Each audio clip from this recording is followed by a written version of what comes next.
And welcome to Good Game, I'm Bajo. And I'm Hex. Tonight, we crush the rebellion and strike back at the Empire with the first play of Star Wars Battlefront. So good.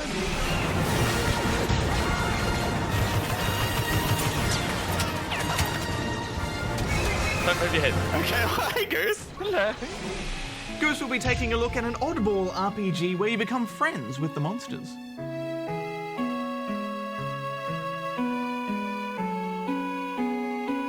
And we review the new game by the creator of the Stanley Parable. It's The Beginner's Guide, and it's amazing.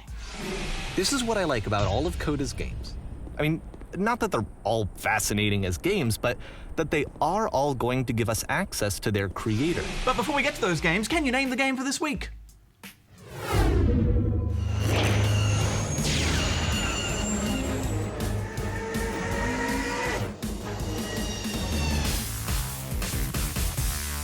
Here's what's making headlines. Call of Duty Black Ops 3 studio Treyarch has apologised for a marketing campaign which posted several tweets reporting of a terrorist attack in Singapore, culminating in a tweet that stated, "This was a glimpse into the future fiction of Black Ops 3. The studio had changed its Twitter name to Current Events Aggregate and altered the account's design and bio to make it appear as a news outlet, before it tweeted various soft news stories leading into the reports of the fake attacks. Activision or Treyarch have yet to officially comment on the stunt, but the game's director Jason Blundell has stated in an interview that it wasn't meant to be a scare tactic and that he was personally very sorry. You're really into computers, huh? Yeah. The 1983 film War Games is being reimagined as an interactive movie experience. Film studio MGM and interactive video company Interlude are teaming up on the project and say it will meld elements of video games with a film, allowing users to control elements of the story. MGM apparently don't plan to monetize the video, but simply want to test if people enjoy this kind of experience. Few other details were revealed on the project, but it's apparently slated to debut early next year. Shall we play a game? Oh. And that's all for this week. Earlier this month, millions of gamers around the world cried out in joy and were suddenly silenced as the Star Wars Battlefront beta came and went. The game is actually out quite soon, but it's Star Wars, so we wanted to talk about it now. What's it called?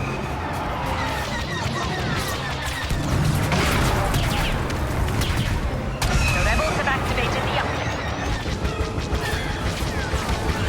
There's a guy behind. Go Hex.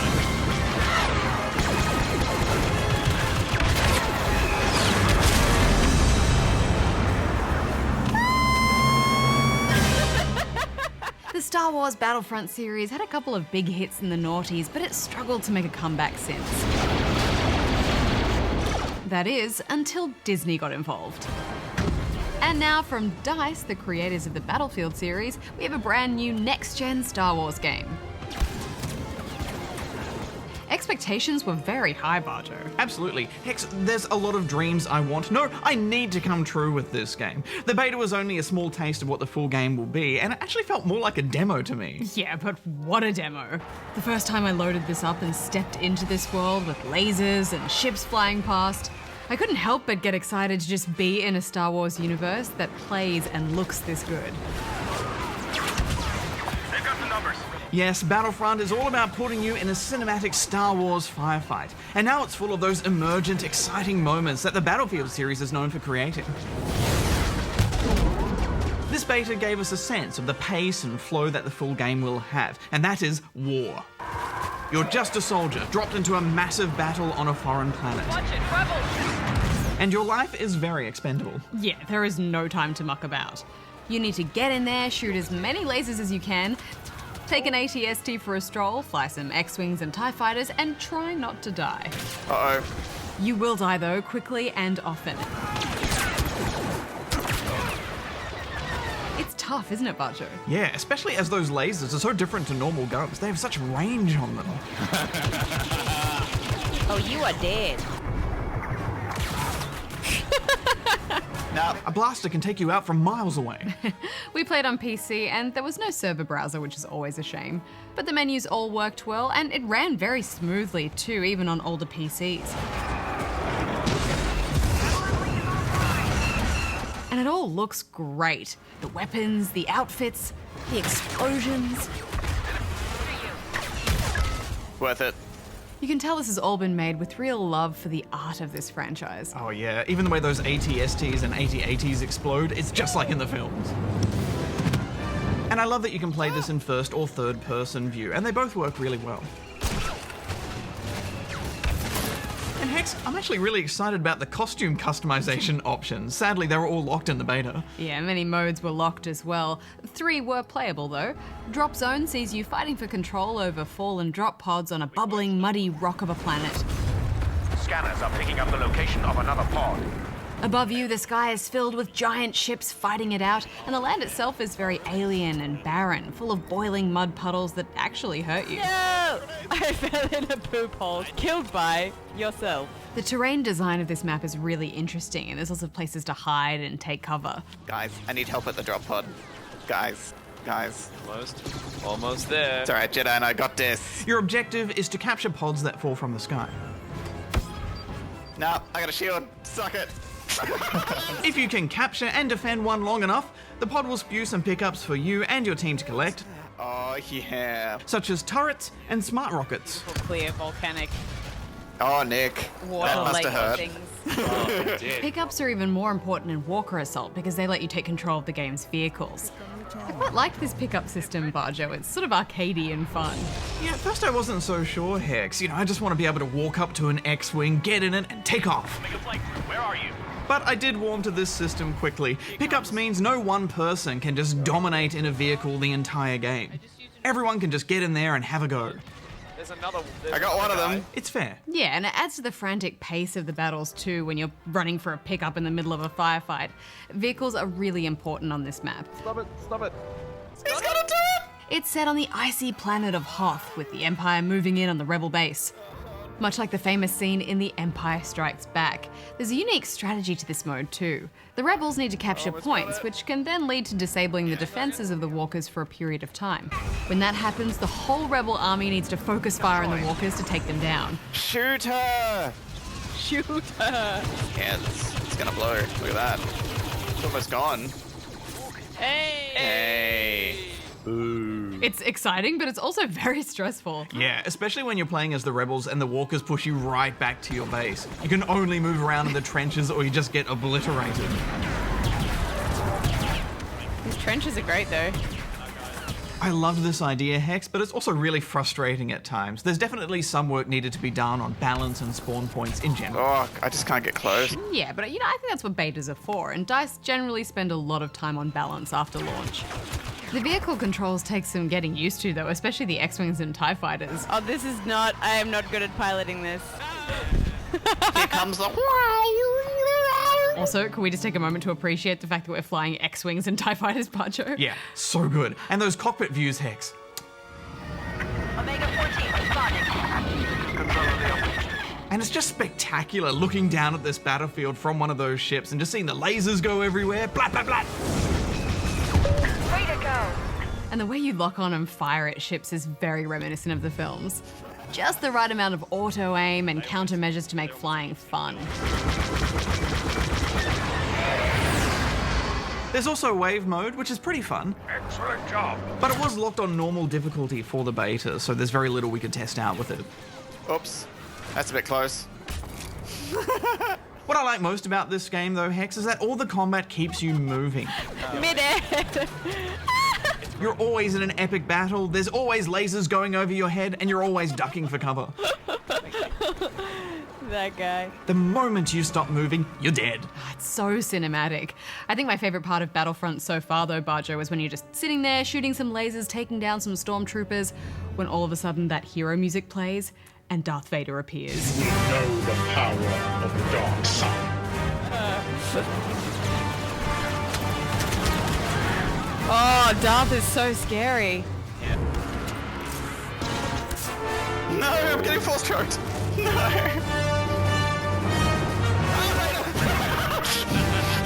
Oh, he's so scary, striding across the battlefield, coming to force choke you. Luke is scary too. Oh, here comes Luke. Go away, Luke. But he's also a bit of a dork. May the Force be with us.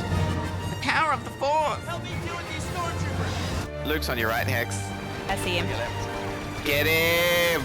Yeah, kneel before the dark side. We're all here though.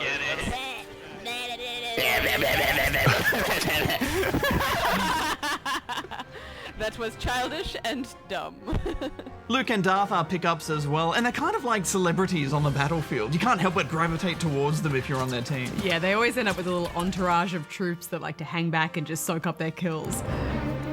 Darth Vader's here, everyone. Relax. Nothing can stop my lights.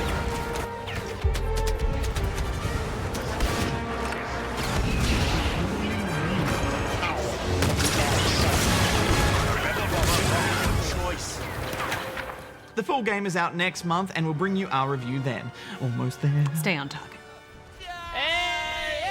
Oh, wait for the screen. Here it comes. Here comes the screen. Oh, you beat me.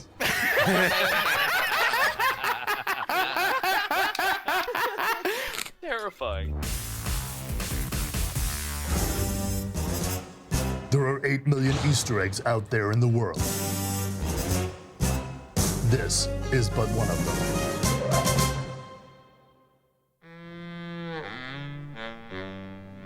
Hello, I'm Dave Callan, Games Investigator. You know, one of the scariest things I've seen on my beat was a small, dark, empty room. Empty, bar one distinct feature. In Half-Life's Unforeseen Consequences chapter, you can activate no-clip mode and pass through the architecture beneath the level to this black box. Turn on your flashlight and dazzle at hundreds of tiny Gabe Newells. Yes, that's the managing director of Valve, plastered around like wallpaper. It's an oldie but a goodie. So right now we can all get back to searching for Half-Life 3 clues in the white noise of our television sets.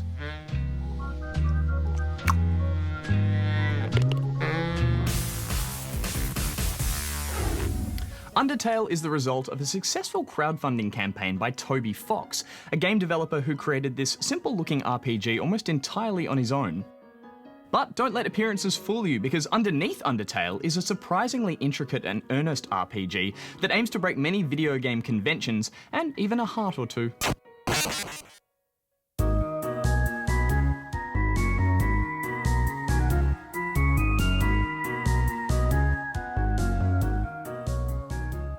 This is the story of a world divided between humans and monsters.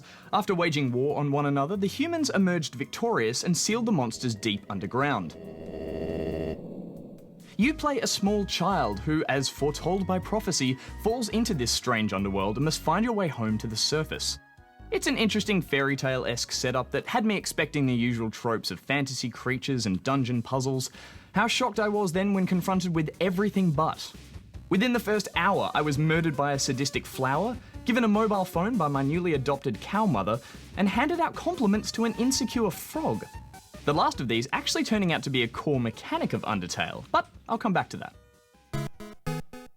What I can't stress enough is just how absurd this game starts out, before continuing to grow even more so as the story continues. And even with its initially underwhelming art style, there's a curious dreamlike quality to the world. Taking cues from games like the Earthbound series, there's a delightful madness to the creature design and the areas you'll explore. It almost has a touch of a Miyazaki film to it. And it's all set to an amazing soundtrack that, again, was just created by the one developer, Toby Fox.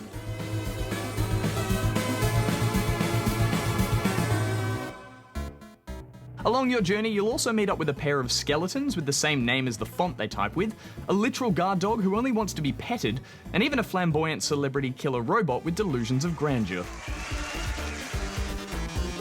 To help complement these characters, there's some really great humorous writing, which, when you consider just how much dialogue there is in this game, because there is a lot, it really helps the chatter from becoming too tedious.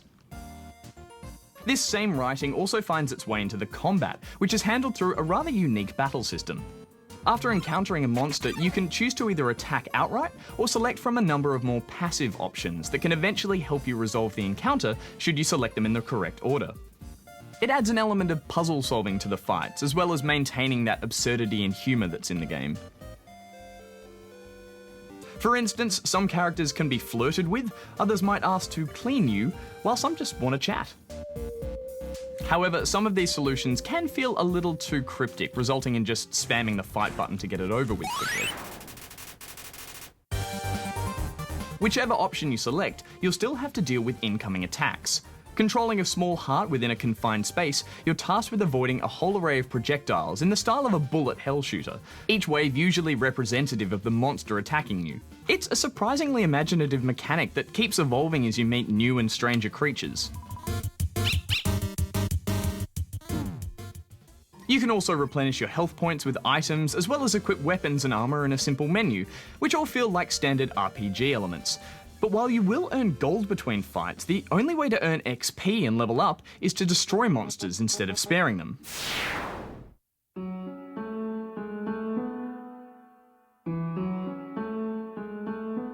This anomaly feels unimportant at first, but eventually reveals itself to play a much larger part in the game's overarching story. Eventually, conversations will alter based on your actions and can result in some truly poignant and sad moments. Characters that at first seemed pesky and annoying can become close companions, and areas of the game that once felt disconnected and totally random start to piece themselves together and fill out this charming and somber world. It's such a subtle transition that creeps up on you as you progress, and before long you'll start to feel attached to even the smallest of encounters. In fact, as I neared the end of the game, I realised I'd become far more invested in this story than I'd ever planned to be. Which couldn't have come at a better time, as the game practically forces you to sit down and replay it in order to reach the real ending. So, will I be returning to Undertale to right my wrongs and try again? Honestly, I'm still not quite sure. A lot of the enjoyment I felt the first time around with this game was from just how delightfully unexpected everything was, and I'm not quite sure that would hold up in a second playthrough, even with the promise of new dialogue and different choices to make.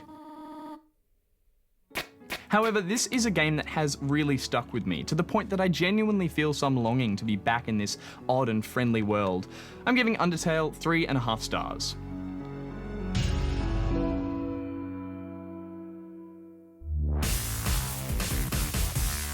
Game designer Davey Wreden delved into the gamer versus game relationship when he broke the fourth wall in the Stanley Parable. Stanley walked through the red door. All right, fine, go ahead, Stanley. You want to know so badly what's out there? You want to find out what lies at the end of this road you've chosen? Well, don't let me stop you. His much anticipated follow-up explores the very nature of game design and how a game is perceived. It's called The Beginner's Guide.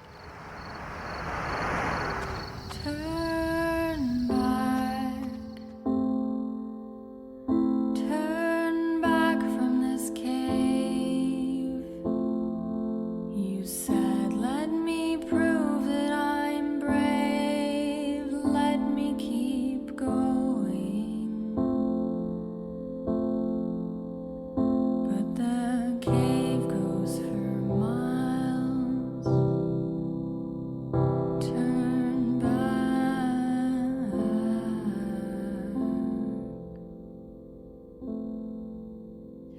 Now, straight up, we're going to say that the best way to experience this game is to know absolutely nothing about it. Yes, even just talking about this game is a spoiler of sorts. So if you want the pure, untouched experience, then maybe mute your television right now and go make a cup of tea or something. Yeah, but we are going to try and review it in as non-spoilery a way as possible, but you have been warned.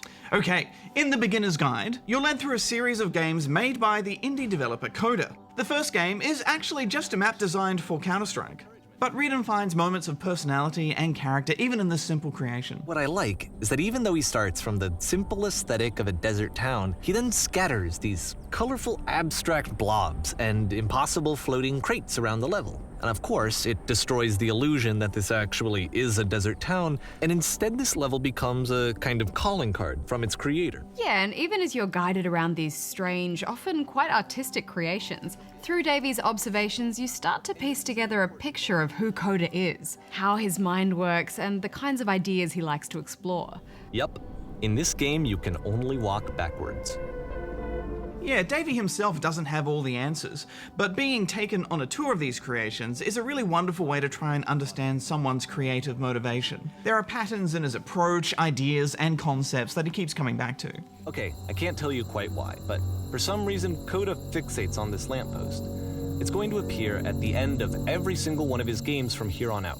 And it feels somehow more intimate and personal playing through the games this way, doesn't it?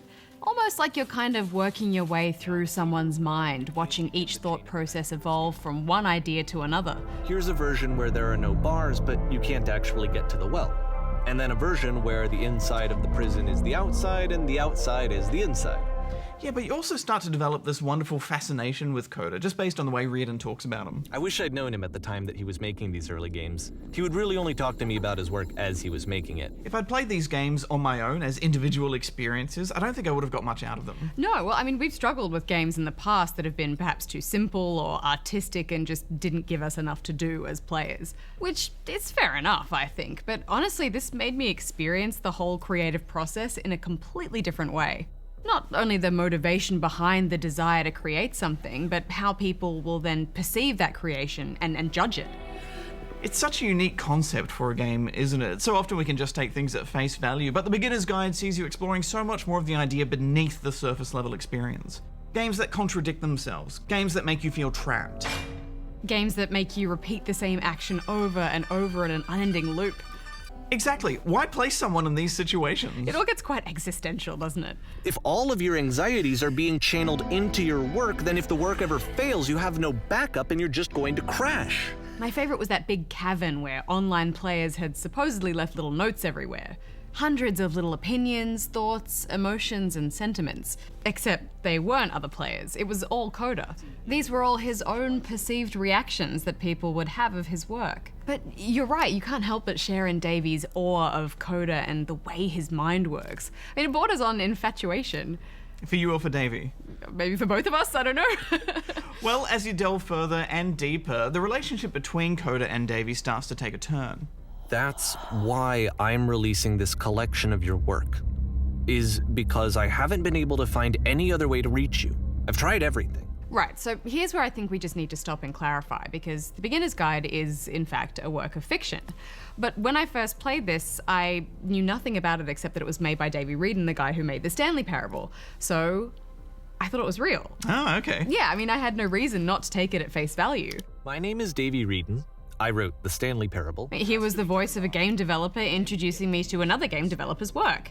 I didn't really question that. I knew that Reardon was responsible for some really unique ideas, and I loved the way that he was using this game as a way to give us insight into the work of someone he admired. So my whole experience of this game was seriously intense. I mean, I was hugely invested in it by the end, and I found the whole thing just really emotionally affecting. I don't know. This is what I felt at the time. I don't know how else to explain it. I wanted it to stop more than anything. I had never felt so rotten. It's a dark journey into the psyche of anyone who works creatively, I think. Yeah, and of course eventually it occurred to me that you wouldn't be able to just release some dude's work like this without his permission, and a quick look online confirmed that. So do you think your experience with the game has been diminished somewhat, now that you know it's not real in the sense that you thought it was? I don't know. I don't think so.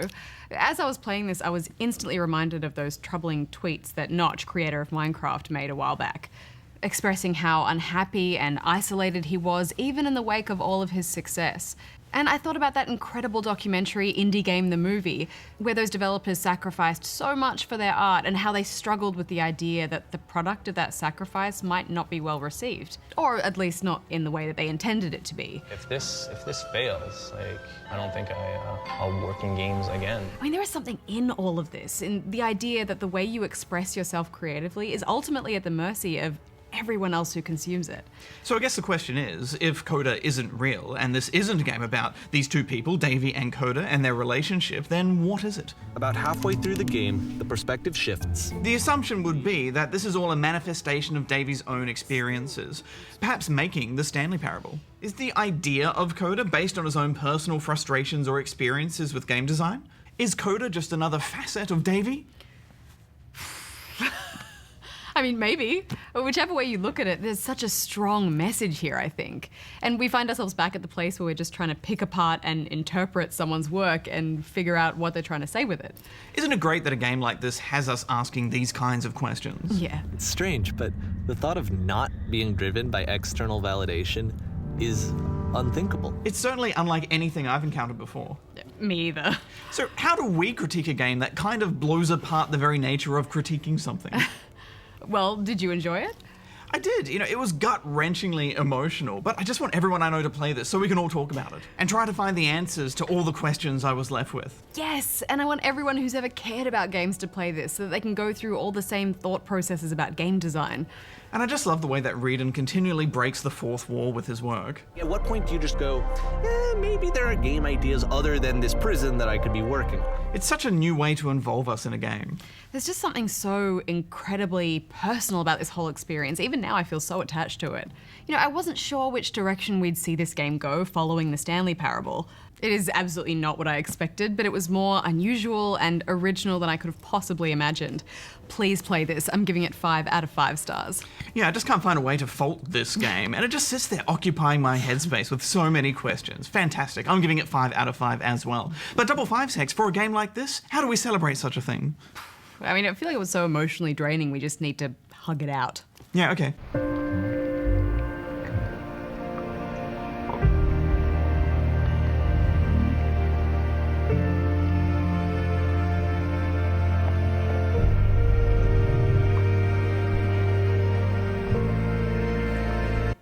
Do you have cheese sandwiches for lunch? I did. They're pretty good. Gruyere. Okay. This prison, funny enough, in Coda's original design, the doors stayed shut for a full hour before letting you go. If you don't mind, I think we're gonna skip that. So, did you name the game for this week? It was Star Wars Demolition for the PlayStation 1 and Sega Dreamcast. This game pit an array of Star Wars vehicles against each other in chaotic arena battles, all for the amusement of one Jabba the Hutt. It was basically Twisted Metal in a galaxy far, far away. I think most of us were happy for it to stay far, far away. And it's our name the game for this week because Star Wars? And from one galaxy to another, next week on the show, the Chief is back in Halo 5 Guardians. I tried to warn you this was happening. I mean, how are you even supposed to bring them in? Ask politely. Return to infinity immediately. Negative infinity. I don't like it. 117, stand down. This is your one chance to come home peacefully. I have a job to do. Oh, also every Wednesday at 3 p.m, Nick Boy from Good Game Pocket live streams his gaming adventures, so make sure you check that out. Until next time, Bajo out. Hex out. Sometimes I like to barge in on his live stream. Oh, yeah? To see what he's getting up to. What are you doing in there in your cupboard putting things on the internet? He streams in such a small room. I like to find the worst deodorant in the office and then just open the door and spray it in. And That's terrible. Yeah. Oh, you are evil. We have fun. Yeah, it's very good.